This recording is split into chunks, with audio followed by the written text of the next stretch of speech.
അനാഥരായ കളർകുട്ടന്മാർക്ക് ഒരു വീട്, അതാണ് ഇന്നത്തെ ലക്ഷ്യം. പൗച്ചു വാങ്ങിക്കാൻ കാശ് ചോദിച്ച പാട്ടി വിട്ട ചേട്ടന്റെ പാന്റിന്ന് തന്നെ തുടങ്ങാം.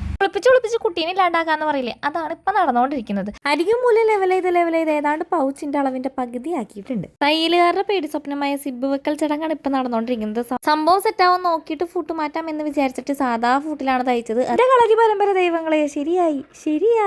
ഈ സിബ് അടച്ചു വെച്ചിട്ട് രണ്ട് സൈഡും അടിച്ച് ക്ലോസ് ചെയ്യാം. ഇനി ഇതെങ്ങനെ മറിച്ചിടും? സിബടച്ചില്ലേ? ദൈവം നിസാരക്കാരനല്ല എന്ന് പറയുന്നത് ശരിയാണ്. എനിക്ക് വേണ്ടി ഒരു ഊട്ട ഇട്ട് വെച്ചിട്ടുണ്ടായിരുന്നു. അതെങ്ങനെയെങ്കിലും തുറന്നിട്ട് വേണം ഇതൊന്ന് മറിച്ചിടാൻ.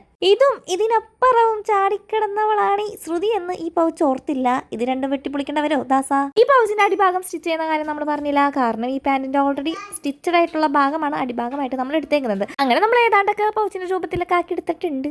ഇതൊക്കെ തന്നെ മതി. നമ്മുടെ കളർകൂട്ടന്മാർക്ക് സിംപ്ലിസിറ്റിയാണ് മുഖ്യം. അത് കാരണം ഇതൊക്കെ തന്നെ ധാരാളം. അങ്ങനെ പെരമണി ഏകദേശമൊക്കെ തീരാറായിട്ടുണ്ട്. അപ്പിഞ്ഞൊരു കുളി ആയാലോ? അങ്ങനെ കുളിപ്പിച്ചെടുത്ത് നമ്മുടെ കളർകുട്ടന്മാരുടെ ഹൗസ് വാമിംഗ് ചടങ്ങാണ് ഇനി നടക്കാൻ പോകുന്നത്. അങ്ങനെ അതിഗംഭീരമായ ഹൗസ് വാമിംഗ് ചടങ്ങാണ് നടന്നുകൊണ്ടിരിക്കുന്നത്. അപ്പം നമ്മുടെ പൗച്ചുകുട്ടനെ ഇഷ്ടമായെങ്കിൽ എല്ലാവരും ഒന്ന് സബ്സ്ക്രൈബ് ചെയ്ത് സപ്പോർട്ട് ചെയ്യണേ. കൂടെ ഒന്ന് ലൈക്ക് കൂടെ ചെയ്തേക്കണേ. അപ്പം നാളെ കാണാം. ടാറ്റാ.